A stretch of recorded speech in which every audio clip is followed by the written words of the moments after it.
Hello my lovely student, this is Mansi. Welcome back to the channel. Now we are going to start with the 11th question of exercise 10.2. The question says, prove that the parallelogram circumscribing a circle is a rhombus. So, पहले मैं इसकी naming कर लेती हूँ. Let's call this point A, B, C, D. तो question में हमें given है A, B, C, D एक पैरेललोग्राम है, मतलब ये पैरेललोग्राम है, ये हमें पता है, हमें प्रूव करना है कि ये रोम्बस है. तो देखो दोनों में फर्क क्या होता है, पहले तो यही समझ ले. जब हम पैरेललोग्राम की बात करते हैं, सो पैरेललोग्राम में हमारे पास होता है ऑपोजिट साइड्स इक्वल होती है. ठीक है, ये चीज सबको पता है, बहुत बेसिक क्लासेस में पढ़ के आए हैं. पैरेललोग्राम में ऑपोजिट साइड इक्वल होती है. जब हम बात करते हैं रोम्बस की, तो रोम्बस में all sides are equal.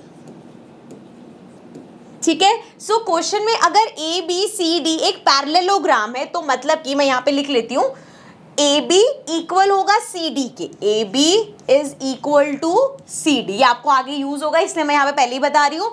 A B equal होगा सी डी के, इसी तरीके से ए डी इक्वल होगा बी सी के. सो ए डी इक्वल होगा बी सी के. ठीक है ना, क्योंकि ये पैरेललोग्राम है, मतलब ये दो चीजें इक्वल होंगी. तो बेसिकली हमें प्रूफ क्या करना है कि सारी साइड्स इक्वल है. मतलब अगर मैं प्रूफ कर दूं कि ए बी जो कि मुझे पता है सी डी के इक्वल है, ये ए डी के भी इक्वल है. अगर हम प्रूफ कर दे कि ये जो एडजेसेंट साइड है ये इक्वल है, तो अपने आप ए बी अगर ए डी के इक्वल है तो ए डी और सी डी भी इक्वल होंगे, सी डी और बी सी भी इक्वल होंगे. सो मतलब एक पेयर ऑफ एडजेसेंट साइड पे अगर मैंने इक्वल प्रूफ कर दी तो ये पूरा रोम्बस है, ये प्रूफ हो जाएगा. ठीक है, तो स्टार्ट करते हैं.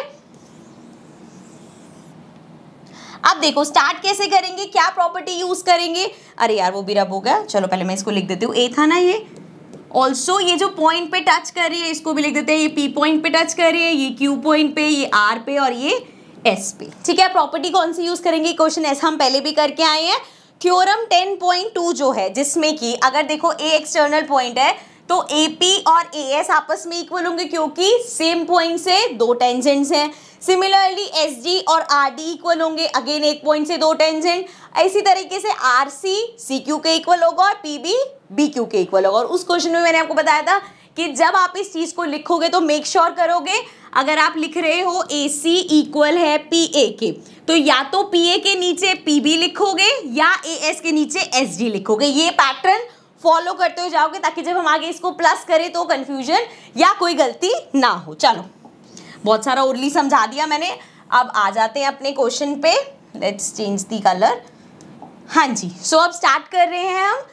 कैसे स्टार्ट करेंगे, किसी भी एक पेयर को लेना स्टार्ट कर देते हैं. ए एस, यार थोड़ा साफ साफ लिख देती हूँ, मैं पता फटाफट लिख देती हूँ, फिर बच्चे कहते हैं मैम आपकी हैंडराइटिंग समझ नहीं आ रही, तो मैं थोड़ा धीरे धीरे लिखती हूँ. ए एस इक्वल है ए पी के, ए एस इक्वल है ए पी के. ठीक है, टेंजेंट है दोनों.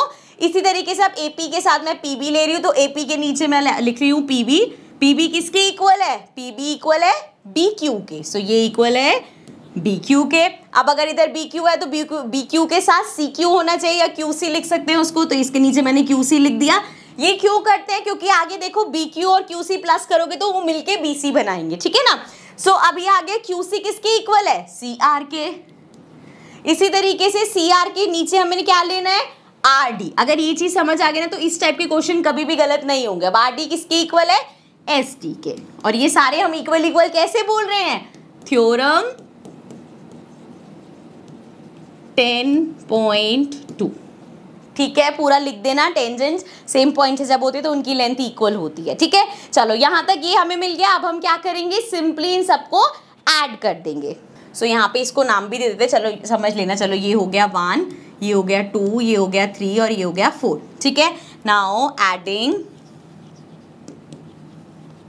1 2 3 एंड 4, चारों को ऐड करना है. ये हो जाएगा A S plus B Q plus Q C plus S D equals to A P plus P B plus C R plus R D. ठीक है, अब यहाँ पे जब बना लो जरा पेयर, ए एस के साथ एस डी बनेगा, ए एस और एस डी मिलके ए डी बनाएंगे. सो ये मेरे पास आ गया A D plus B Q और क्यू सी मिलके बी सी बनाएंगे. So plus B C equal होगा ए पी के साथ क्या होगा, पी बी होना चाहिए, तो ए पी और पी बी मिलके ए बी बना रहे हैं. एंड सिमिलरली सी आर और आर डी, तो देख लो सी आर ये है, आर डी ये है, मिलके सी डी बना रहे हैं। ये ऐसे कैसे आ रहे हैं, क्योंकि हमने पहले ही ध्यान रखा है किसके नीचे क्या रखना है, ठीक है। सो यहाँ से तो मुझे जब दोनों को ऐड किया चारों को, तो ये मिल गया कि A D plus B C equal है A B plus C D के। अभी हमें रोम्बस है ये नहीं मिला, लेकिन मैंने पहले ही ऊपर आपको बताया था ए बी इक्वल है सी डी के और ए डी इक्वल है बी सी के। तो देखो यहाँ ए डी बी सी आ गया साथ में, और यहाँ पे ए बी सी डी साथ में आ गया। तो जरा कलर चेंज करते हैं, चलो वापस आ जाते हैं। तो अगर AD प्लस BC, यहाँ पे ये दोनों हमें पता है AD और BC, इसलिए मैंने पहले ही साइड में लिख लिया था, ये दोनों इक्वल है, तो मैं इसको लिख सकती हूँ टॉइज ऑफ AD या toys of BD, sorry BC, या तो टॉइज ऑफ AD लिख सकते हैं या टॉइज ऑफ BC, कुछ भी लिख लो, कोई वो दिक्कत नहीं है। लेट्स सपोज मैंने इसको लिख दिया कि ये टॉइज ऑफ BC है, क्योंकि ये दोनों इक्वल है, ठीक है। अच्छा, अब यहाँ पे टॉइज लिखने में ध्यान रखेंगे कि BC जो है ये देखो ये है, ठीक है, ये पहले ही हमें पता है AD के इक्वल है, इसलिए हमने वहाँ टॉइज ऑफ BC लिखा। अब हम या तो इसके या इसमें से किसी के भी इक्वल प्रूव कर सकते हैं, टॉय AB और CD में से, यहाँ पे भी ये आपस में इक्वल है, तो मैं इसको लिख सकती हूँ, लेट्स सपोज मैंने लिख दिया टॉइज ऑफ AB है ये, ठीक है। तो अब इससे क्या होगा, 2 से 2 कैंसिल हो गया और यहाँ पे मेरे पास आ गया BC इक्वल्स टू AB। तो अब देखो जरा मैंने क्या प्रूव कर दिया कि ये BC और AB ये आपस में इक्वल है। अब अगर आपने एक पेयर ऑफ एडजेसेंट साइड भी इक्वल प्रूफ कर दी तो वो चारों साइड्स इक्वल हो गई। कैसे? अच्छा, यहाँ पे छोटी सी चीज़ है, थोड़ा सा टाइम शायद आपको लगेगा मैम एक्स्ट्रा ले रही है, बट ये मैं एक्सप्लेन कर देती हूँ कि यहाँ पे अगर आप इसकी जगह, जैसे मैंने किया, इसकी जगह ऐसे करते कि मैम हमने BC ने AD लिख दिया था, टॉइज ऑफ AD लिख दिया था, कोई दिक्कत नहीं है।